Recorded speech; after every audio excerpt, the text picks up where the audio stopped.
Hello, I'm Barbara Lister-Sink, and I'm delighted and honored to be here with you today in this historic and unique 2020 MTNA virtual conference.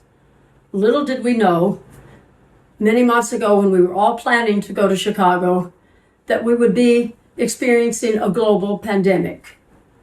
So many people are anxious and worried and suffering and in real crisis. And I was thinking of piano teachers and the sort of characteristics that you all have cultivated over the years. Patience, perseverance, persistence, discipline. Also, we have to have compassion, kindness, creativity. We have to maintain a very positive spirit. We have to be resourceful. We have to be flexible. And we have to have hope that things will be better. And we also have to have a good sense of humor. That certainly doesn't hurt. I know that all of you, like me, are probably comforted by playing the piano now, by hearing music, and by teaching our students, even though they're about 12 inches tall. This is certainly new for many of us. The first thing that we're thinking about today, of course, is good health for people all over the globe. So I think it's timely for us to talk about good health in our own piano world. I think it's timely that we examine the fundamentals of technique and together work to see if we can find a way to reduce this terrible plague of injury that haunts the piano world for any serious student or professional. We have a 1 in 2 chance of developing a playing-related injury in our lives. I'm not suggesting, though, that we create a totally new paradigm for teaching technique. But I am suggesting that we look at all the things that have worked so far throughout our history of teaching technique that have worked for you in your studios also, but that we add to that research and education in science and movement science and neuroscience, using the tools of technology also, just to see what we can come up with in 2020. Whatever we've been doing, it has not prevented this plague of injury. So I think it really is time for us to work together to see if we can ensure that our students have a joyous life in music as we have. So why is technique so important? As Nadia Boulanger put it, it cannot be overstated. It's the physical means whereby we make music, and we can only be free if our technique has been completely mastered. It is how we help our students realize their full musical potential on any level, to maximize their musicality, to experience the joy at the piano that we have felt throughout our lives. But first, let's congratulate ourselves because playing the piano, as neuroscientists have repeatedly said, is one of the most complex motor activities known to humankind, even if it is just a simple one-line melody. As Homer Smith, an American physiologist and science writer, stated, the most intricately and perfectly coordinated of all voluntary movements in the animal kingdom are those of the human hand and fingers, and perhaps in no other human activity do memory, complex integration, and muscular coordination surpass the achievements of a skilled pianist. Here are some of the many studies results from scientists and researchers in the performing arts medicine field. As you can see, in one study, 39 to 87% of adult musicians had experienced PRNDs or playing-related neuromusculoskeletal disorders. In a 2006 Japanese study, 77% of female pianists had sustained these injuries. However, as we can see from the research, even the risk of injury and pain don't diminish musicians' motivation to practice and to continue playing. So, as researchers have concluded, the rate of playing-related disorders and injuries in pianists remains very high worldwide, limiting or halting study and playing careers. Recently, I asked my graduate piano students who had experienced playing-related injury to reflect on their journey so far. One wrote, "Imagine for a moment that your life has taken an unexpected turn, that your vocation, your identity, your passion, your hopes and dreams for your life, and the avenue by which you express the innermost parts of who you are all being threatened. The thing that you once loved so dearly is now causing you daily pain. You see doctor after physician after specialist, and no one can tell you exactly what is going on. You feel out of control. You feel powerless and confused and hurting. You've struggled to find hope. Every day is a challenge. This," she wrote, "is the lived experience of musicians dealing with playing-related injury." This is truly a heartbreaking situation and too high a price for pianists to pay. This sort of risk of harm would never be tolerated in the drug or food industries, or in air travel, or in the operating room. So in spite of our best efforts of researchers, teachers, countless books, numerous workshops, symposia, articles, skilled leaders in this field dedicated to preventing injury, injuries continue to plague the piano world.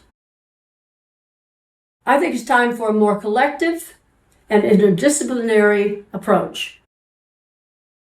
And here's what I propose. So what can we do about this?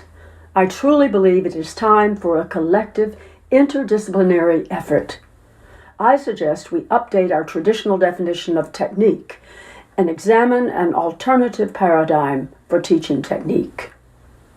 First, we need to establish a technical model based on core principles of good biomechanics and injury prevention. Athletes would call this basic form.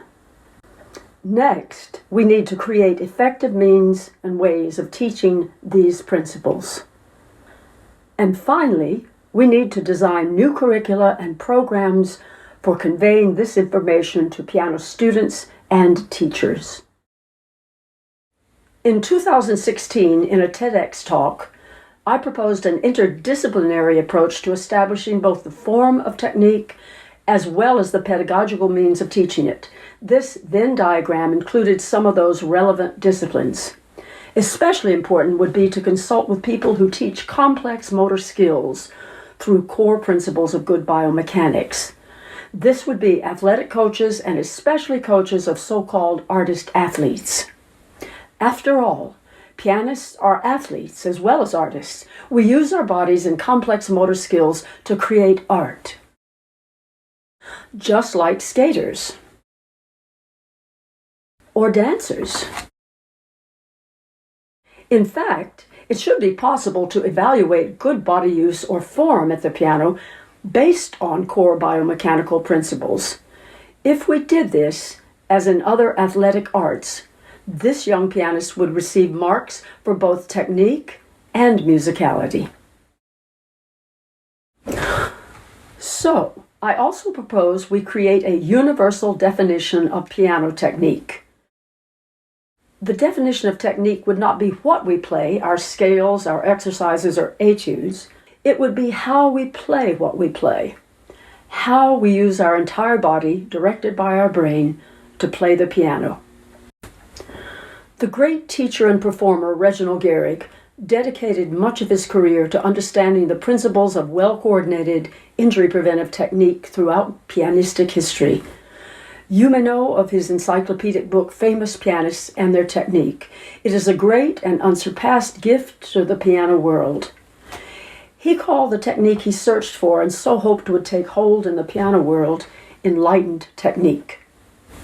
He wrote, "The well-coordinated pianist will possess an overall flexibility and ease, a balanced state of lightness, buoyancy, and weightlessness, a condition in which every detail functions in the context of the whole living being and is thoroughly integrated. It operates in harmony with the laws of nature, with a special regard for those laws concerned with physiological movement and muscular coordination." So what does good form actually look like at the piano? It is not relaxation technique or loosey-goosey movements. It is about efficient use of the whole body to make compelling music. Arthur Rubinstein immediately comes to mind for most of us of a certain age, but my father, shown here, was a great example of beautiful, efficient coordination. These principles were also espoused by Liszt, Chopin, Leschetizky, and the old Russian school at the turn of the last century. Good examples would be Paderewski, Rachmaninoff, Joseph and Rosina Levine, Cortot, Arthur Rubinstein, Claudio Rao, Myra Hess, and Van Cliburn, to name but a few. But I should mention that while they all demonstrated wonderful form, their musical interpretations were often quite different. So good form is not this, although this little guy might be very musical. It is this. Now I'd like to offer several short performance clips of my own graduate students who will be joining me shortly. In various pieces, they are demonstrating, for the most part, tone control, ease of movement, suppleness, power, efficient muscle use, good skeletal alignment, and facility in rapid passages. Their musicality is not hampered by unnecessary or accumulated muscle tension.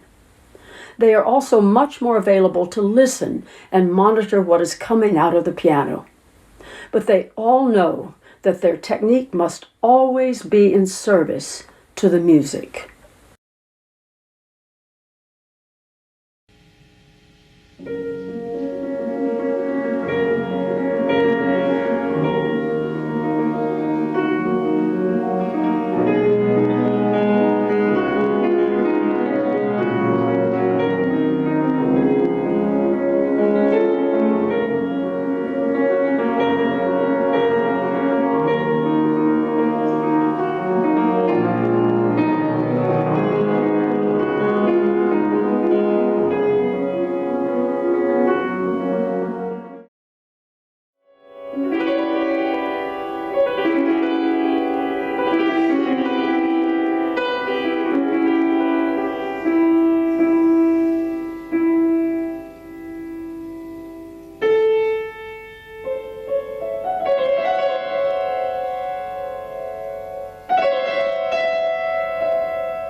So what sort of paradigm shift or update am I talking about for teaching the fundamentals of injury preventive piano technique? I'd like to make a case for the small group format. I'm basing this today on my own many years of personal experience in teaching this, from the experience now of my graduate students and former students in our master's program in injury preventive technique, performance, and pedagogy, and also from research in science and education that indicates that this is a tried and true approach to teaching complex motor skills.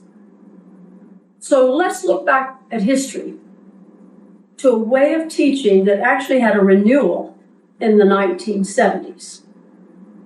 And let's also look at an interdisciplinary model that would include principles from movement science and especially from neuroscience research. So let's look at a different paradigm for how we might teach piano technique. Let's examine small groups. Let's see whether this would be a new or a very old paradigm. There were various historic types of group piano teaching.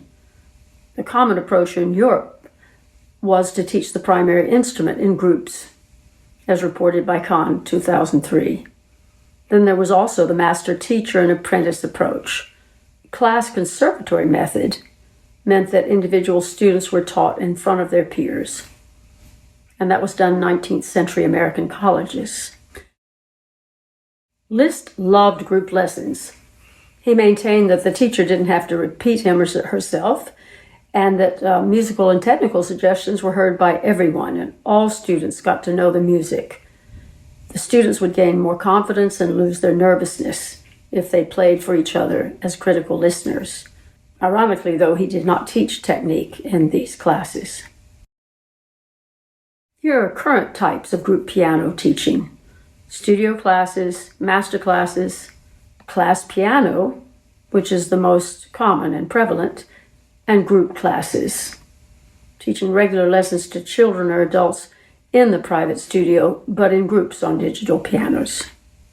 So a number of models come to mind when we speak of group piano, but I'm talking more about creative groupings of pianists in the private studio, from beginners or very young people to beginning, intermediate, or advanced adults.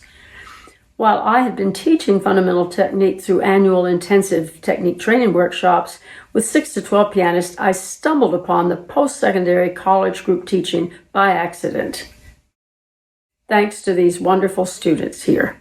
It was such a success, and their learning curve in technical training and musicality was so accelerated that I incorporated this way of teaching with most, but not all, of my graduate students. So we defined small group teaching as teaching fundamental technique to all levels in groups of 2 to 6 on acoustic pianos, unless, of course, only digital is available. There's abundant evidence from both pedagogical history and current research in neuroscience and movement science of what actually works in successfully training a complex and multifaceted skill. But let's take a brief look at the research on the effectiveness of this form of teaching in other fields besides music, as well as in the piano teaching world. Would it work? If so, why or why not? In 1999, the MIMTNA held a Pedagogy Saturday to support the tenets and philosophy of group piano. They listed multiple advantages in practically all areas of study and thought that many factors would make it attractive to private teachers as well. Of course, the most common obstacle was the belief that the private lesson is essential, perhaps because it was so traditional. But the small group was considered to be ideal for teaching fundamentals. And in the 21st century, group teaching leaders have given their own thoughts on it, as you can see here. It encourages exploration, engagement, personal insight. It's process, not product-oriented, built-in motivation from peers. It's fun, efficient way to teach the fundamentals. It's a more stress-free performance venue, and you develop more problem-solving skills, sense of community, promotes learning, and it's ideal combination if you have private and group teaching, as our own dear Martha Hilly stated.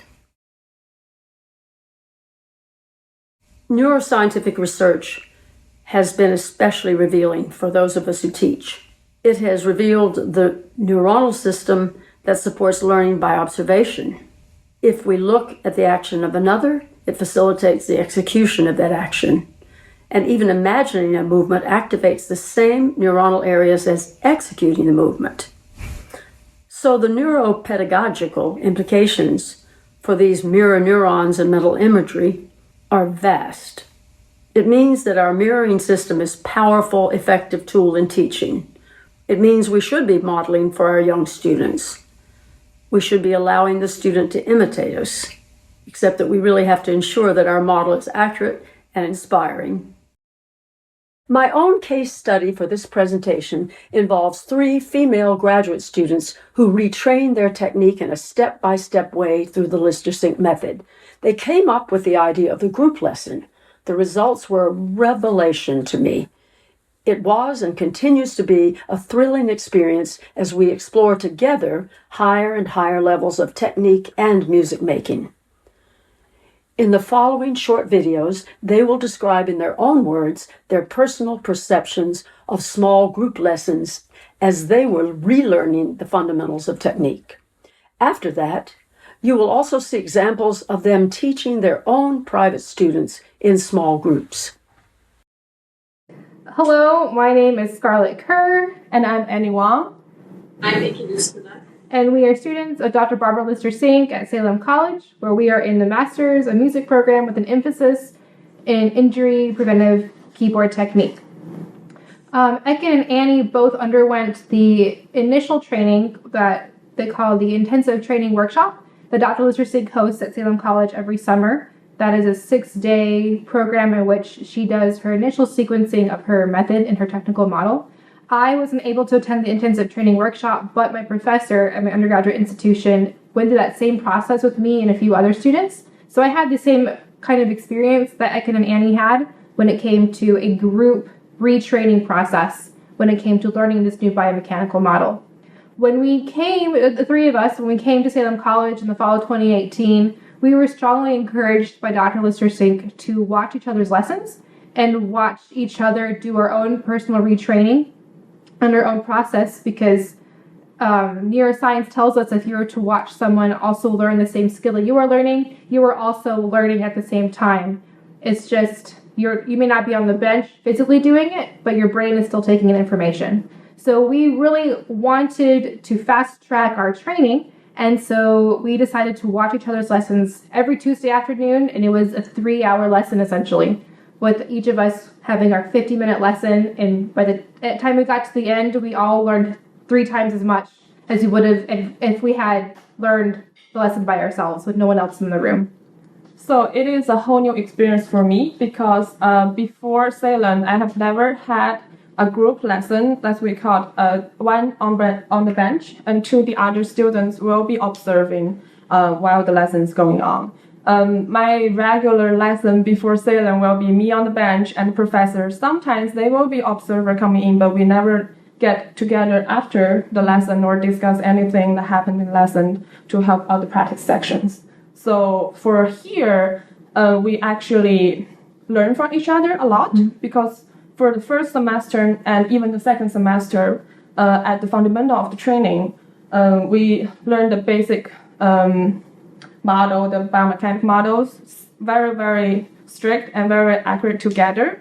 And it helps a lot to observe the same time and see how Dr. ListerSync treat the students and how to guide students through a different process of learning.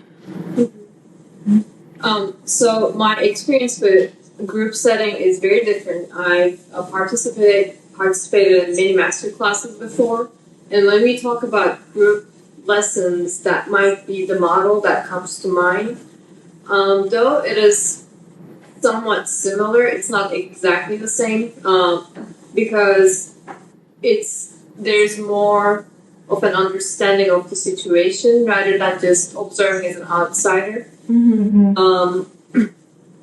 Even during our closed setting studio lesson at other programs, it was never quite the same because Dr. ListerSync addresses each student in the room and explains what's happening with the student sitting on the bench at that moment to everybody rather than just speaking to that person. Mm-hmm. And that's uniquely different because you feel more involved throughout the whole process. So you're not just sitting there for 3 hours. Like she would say, you're not checking your emails, you're not looking at your phone.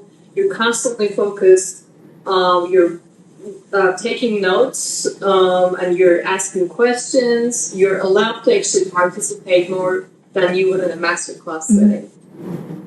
And because we were able to take notes and watch how Dr. Lister Singh worked with each student, we were able to work with each other in groups as well in the practice room and tell each other and remind each other what we needed to work on from the lesson into the practice room. So because we were watching and learning the specific language and terminology that Dr. Lister Singh was using, we started applying that directly within each other, which helped us coach each other and learn how to teach it ourselves.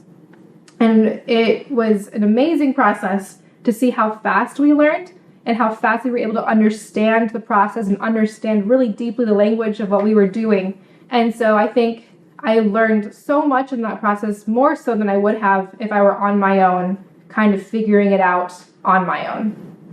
I think the most helpful way is to focus on in the lesson when we were on the bench. That totally focus. You don't have to worry because your friends and your colleagues are actually taking notes for you, and they will work with you, exactly following Dr. Lister Singh's orders and the key points in the practice sections. And then you don't have to worry, oh, am I doing it right? Am I doing it wrong in the lesson? Or you don't have to worry about, am I getting it in the lesson? Because you know, like in the practice session, you'll be able to get better and go to the next lesson.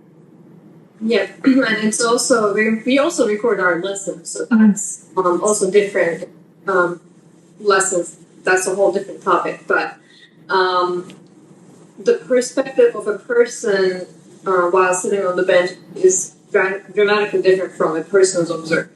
So how much we retain is very questionable during the instruction, and recordings help us, of course, but also having the immediate feedback from our peers is very valuable because we're able to just walk out of the instruction and go into a practice room together, just check everything. Was it like this? Did I sound like this? What did you think? What were your observations? What did she mean by that? Yeah. So we can actually address some issues that we wouldn't initially have time during a 3-hour instruction and come up with more questions, take more notes, and bring it to Dr. Lister Singh the next chance that we get. And I think the biggest difference between our experience and any other group experience or a masterclass experience is that we are all starting from the exact same level. We are all starting from ground zero, retraining our motor skills at the piano and retraining how our body feels at the piano and retraining our ear to how it reacts to what sound we're producing. So there's no sense of comparison. There's no sense of I'm being left behind because everybody's 6 levels ahead of me, repertoire-wise or talent-wise. And that's really comforting because there's no chance to compare yourself or to compare others in the room. You were all starting at the same level. And so you were all experiencing a camaraderie of working together. And that's really the biggest difference in our situation. And then when it comes to start reintroducing repertoire, we have already developed a relationship and we are still all in this together, even if our repertoire is vastly different, because we are still working on that same biomechanical model, which is new for everybody, regardless of how long you've been playing. I think I'm like the most in these settings as a group lesson is we are not competitive at all.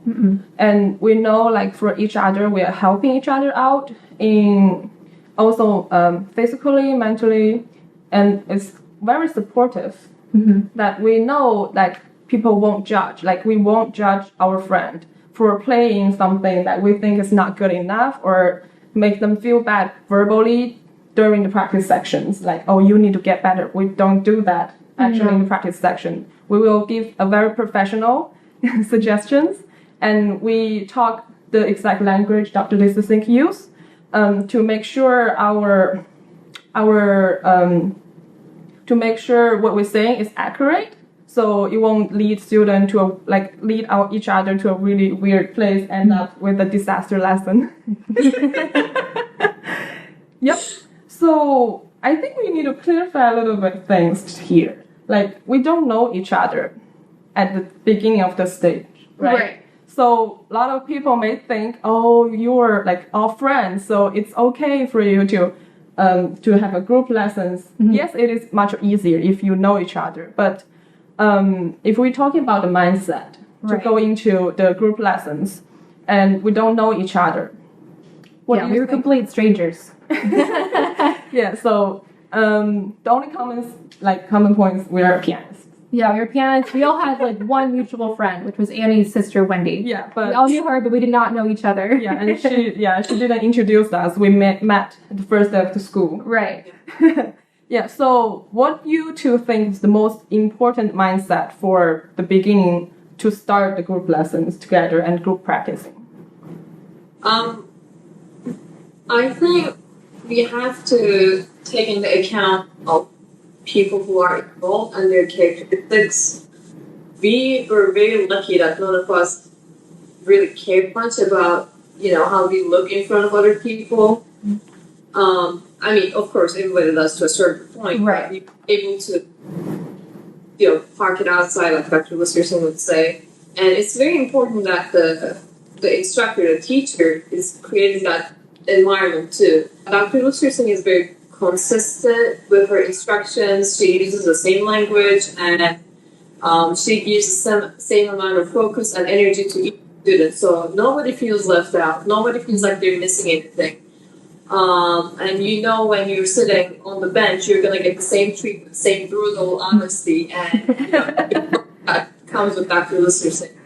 But it's also very important that there is respect in general. So you don't have to know the people, but you have to understand that everybody's gonna experience the same thing sitting on the bench. It's a completely different experience. It's the hot seat. You might be fine a minute before when you were observing, and you might just sit on that bench, adjust it, and lose everything in your head. And we understand it. we respect that, and we're there as a support rather than, haha, I'm glad it couldn't happen to me. Right. So I think people just need to come in with that mindset and just prepare themselves to be more supportive rather than judgmental. Mm-hmm. I like the phrase sometimes she says, let's get to work. So it's very simple mindset. Like, this is what we are working on. Everything goes to me. It's not personal.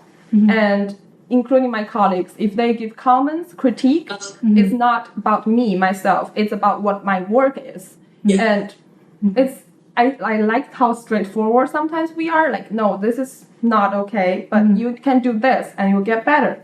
So a clear mind that can help you work on your piece, it gets really, really fast and efficient. Yeah, our work is very process oriented. It is not result oriented. We are very much involved in how we're going to get better and what we can do now to take those steps to get better at what we are doing at the bench.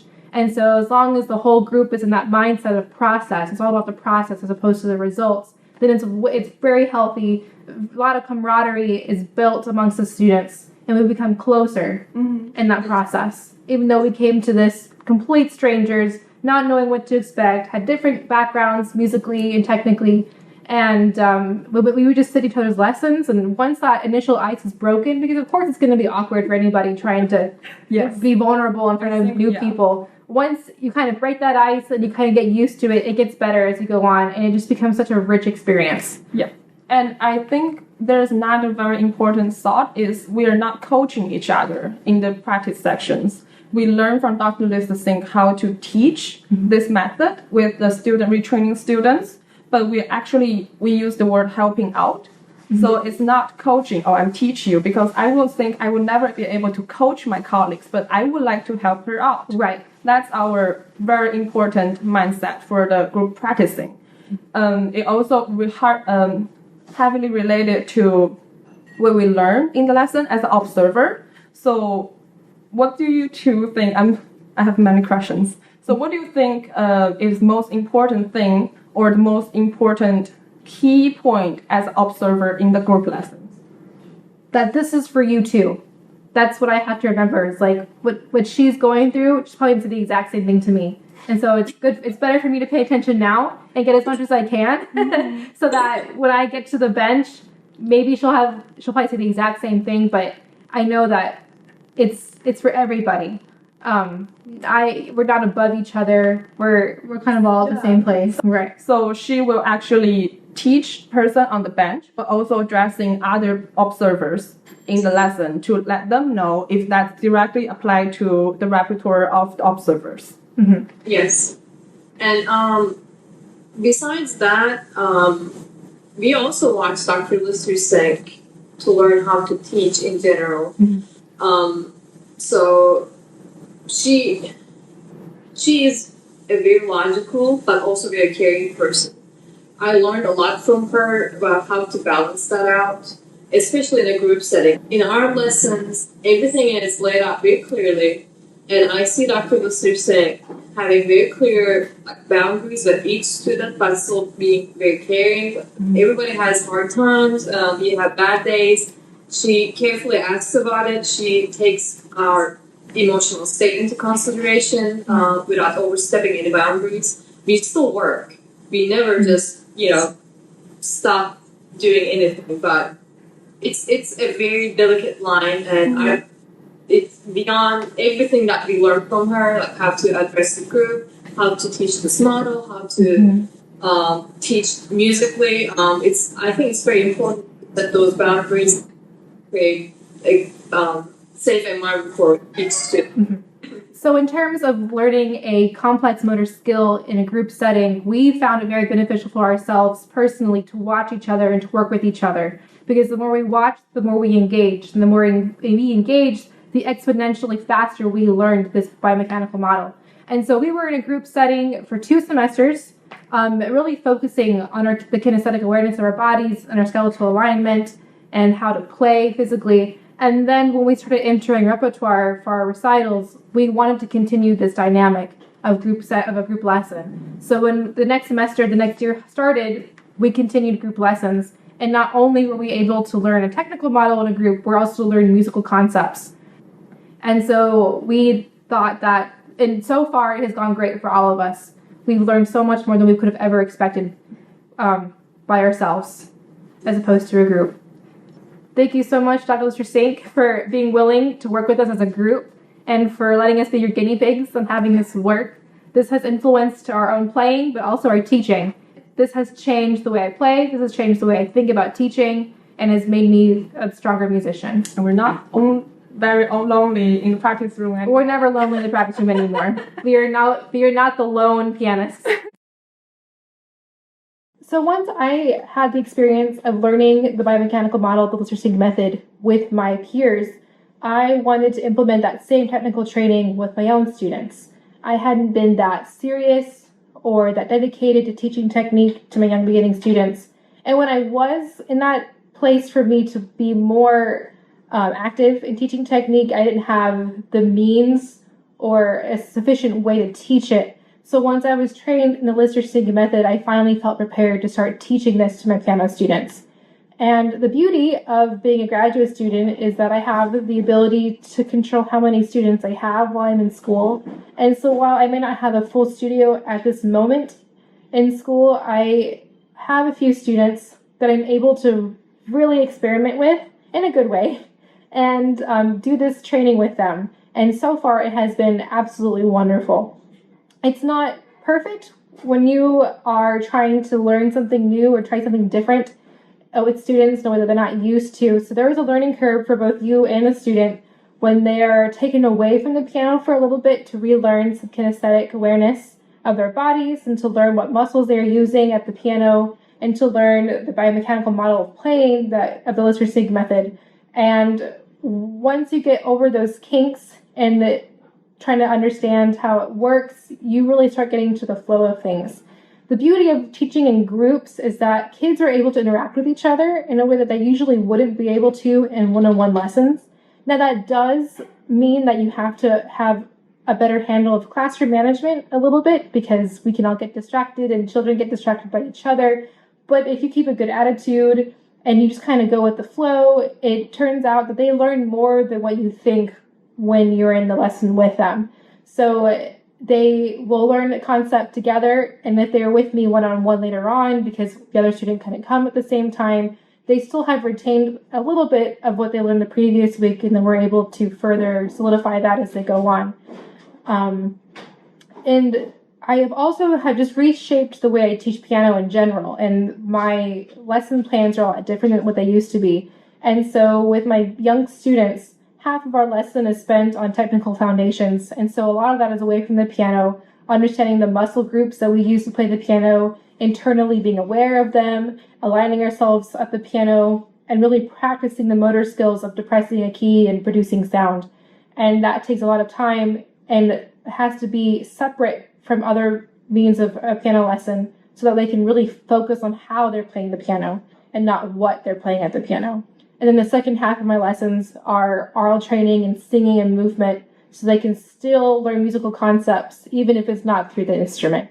And I have found that that has been a really engaging way of teaching piano, and that is also a way I can institute this technical training with my students without having them feel that they're not really in a traditional piano lesson. Because I learned that this is not traditional teaching, but this is really effective teaching. Your arm, and then free fall. Good, let's do our other arm. This is how I walk. Our other arm. Okay, now, have one other arm, one hand touching your bicep. Okay, like Have this? your arm, have your arm at your side first, the one that you're going to use. Now we're going to do controlled lifting and gradual lifting and lowering. So you're going to lift up your arm. Mm-hmm. Good. And you're going to let it, you're just going to drop it. Not drop it, you're going to let it. So now, again, lift up your arm. Now slowly lower it. Now you're going to lift it, and we're just do a thrust. Ready? And thrust. Good. Be careful. Okay, now, let your arm go. Let your arm go. Let your arm go. Okay, good. Now we're going to lift up your arm, and we're going to do a free fall. So lift up your arm. Other arm. I want to do this one. Okay, lift that arm, and then when I say go, you're just going to let it go. Ready? And go. Awesome. And now I'm gonna talk about how I implemented some of the things that I found doable with younger students in my own teaching. Unfortunately, it's still very hard to convince some parents that group lessons are as beneficial as private lessons. It takes some convincing, and it's hard to do when you're working at the studio because generally they come to take piano lessons with a very specific idea in their head, and group lessons are not usually the things that parents will gravitate towards. So in my private teaching, I got a chance to implement group lessons. I only have 3 groups right now, and all of them are siblings. That's the only way that I could convince the parents. But that doesn't mean that it's not working. In a group setting, even with younger kids, it was very beneficial. I still train my younger students to a certain level with Lister-Sync model. So they have to learn the efficient muscle use and optimal skeletal alignment and the basic model that we use in the Lister-Sync method. And having group lessons were actually more beneficial for the students because they were able to have fun more because there was another kid doing the same things as they were doing. So they didn't feel singled out, or they didn't feel like they were doing something shameful with their adult teacher. And their learning process was much, much faster. My goal is to have only group lessons in the future. I really believe that it helps kids to learn not being judgmental from the get-go. They learn to think critically. They learn to support each other in ways that they wouldn't normally get a chance to.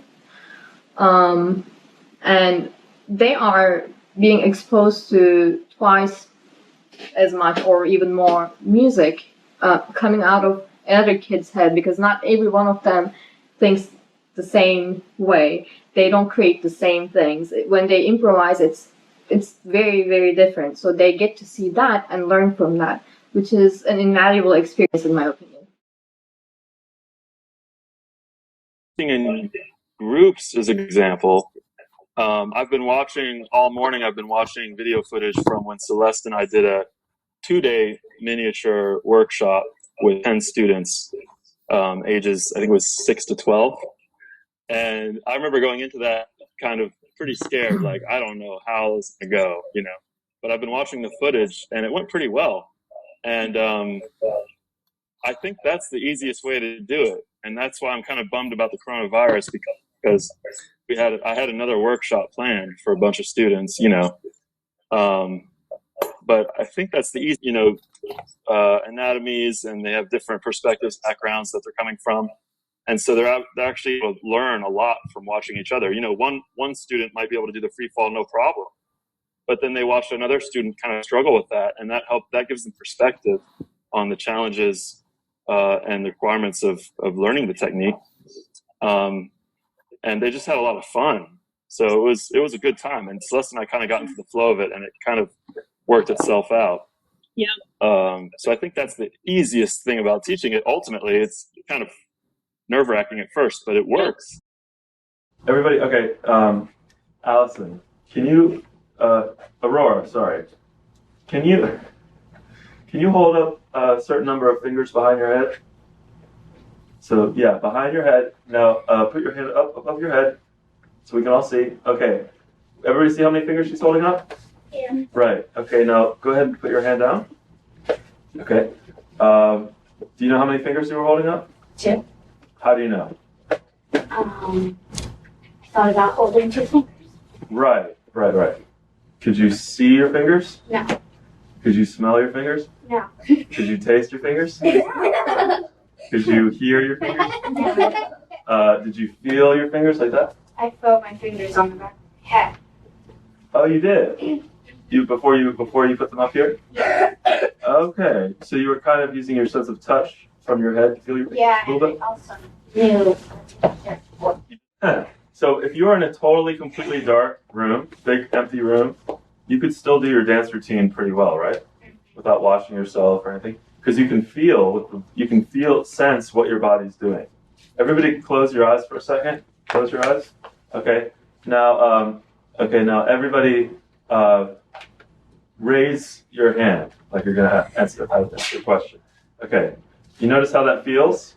Can you feel how there's a muscle like in your shoulder area that's working right now? And if you were to stay here for very long, it would start to hurt a little bit, maybe? Okay.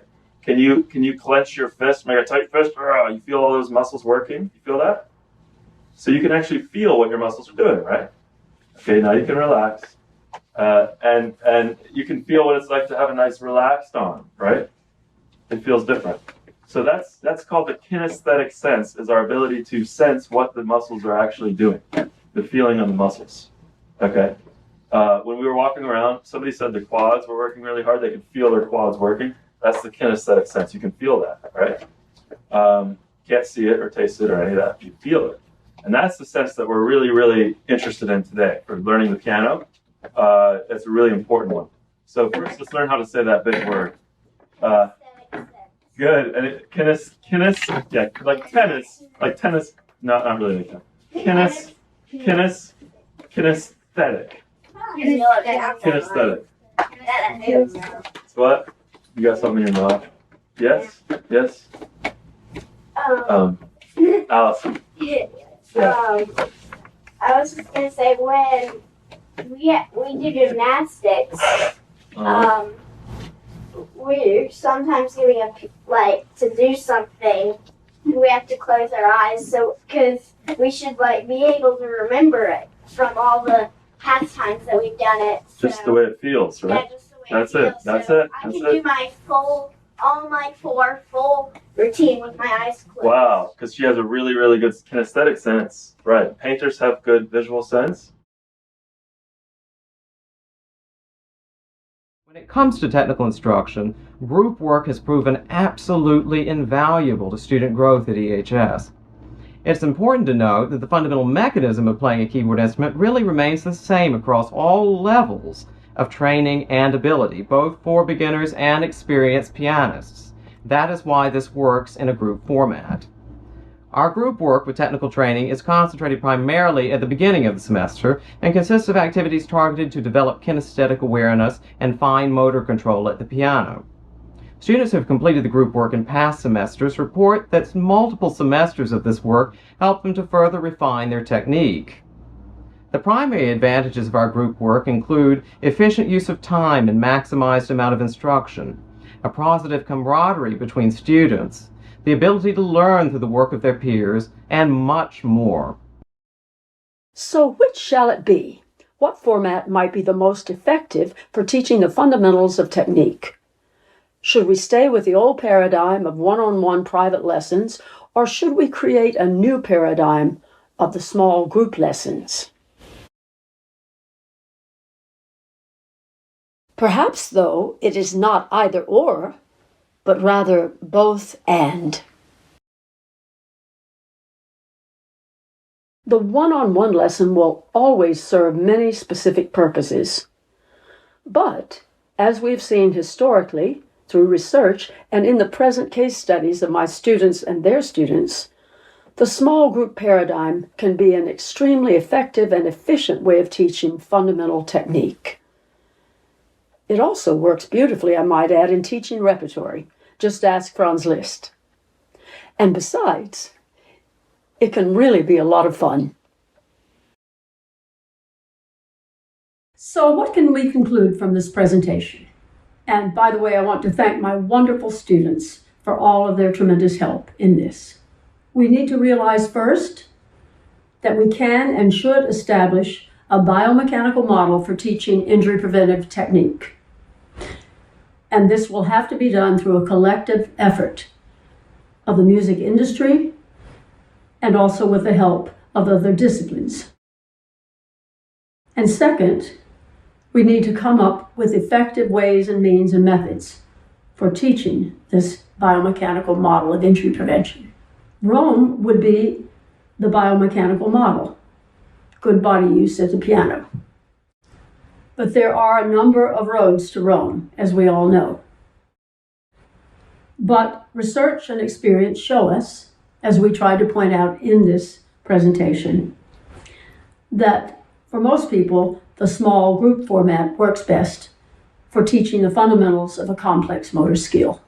If we do this together, I think that we can help ensure that our students play the piano and make wonderful music with joy throughout their lives. Thank you so very, very much for your kind attention. And from my heart to yours, I send all best wishes for good health for you and your loved ones.